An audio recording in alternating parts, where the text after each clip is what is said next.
முகப்பருக்களை நீக்கும் உணவுகளும் செயல்முறைகளும்.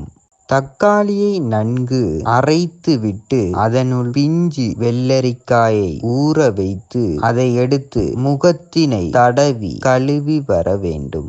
வினிகர். தினமும் ஒரு நாளைக்கு 2 தடவை உங்கள் முகத்தில் 2 தேக்கரண்டி வினிகரை எடுத்து அதில் உப்பினை சேர்த்து பருக்கள் உள்ள இடத்தில் பூசிக்கொள்ளுங்கள். பிறகு அரை மணி நேரம் கழித்து வெதுவெதுப்பான தண்ணீரிலே முகத்தினை கழுவி கொள்ளுங்கள். சிறிது சீரகத்தூள், அதனுடன் இலவம்பட்டை தூள், கிராம்புத்தூள் சேர்த்து அதனுள் தேவையான அளவில் ரோஸ் வாட்டர் சேர்த்து கலந்து கொள்ளுங்கள். பிறகு உங்கள் முகத்தில் உள்ள பருக்களில் தடவி கொள்ளுங்கள். 15 நிமிடம் கழித்து குளிர்ந்த நீரில் கழுவி கொள்ளுங்கள். ஆலிவ் எண்ணெய். தினமும் இரவில் தூங்குவதற்கு செல்லும் முன் உங்கள் முகத்தில் ஆலிவ் எண்ணெயை பூசிவிட்டு காலையில் முகத்தினை காட்டன் மூலம் துடைத்துவிட்டு முகத்தினை கழுவி கொள்ளுங்கள்.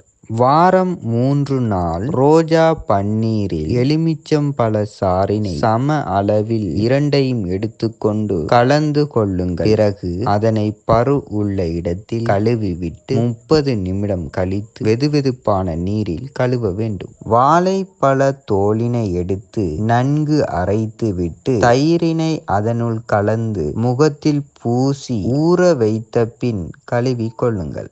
வேப்பிலை. வேப்பிலையை நீரில் கலந்துவிட்டு ஆவி பிடித்து கொள்ளுங்கள். கடலை மாவு, தயிர், எலுமிச்சை மற்றும் சந்தனம் இந்த 4ஐயும் சேர்த்து தினமும் முகத்தில் இட்டு கழுவி வர வேண்டும். வெள்ளரிக்காயை நன்கு அரைத்த பின் முகத்திலே பூசிவிட்டு தண்ணீரால் கழுவி வர வேண்டும். வெங்காயம். வெங்காயத்தை வெட்டி எடுத்து அதனை பரு உள்ள இடத்தில் தடவ வேண்டும். தொடர்ந்து இவ்வாறு செய்தால் போதும்.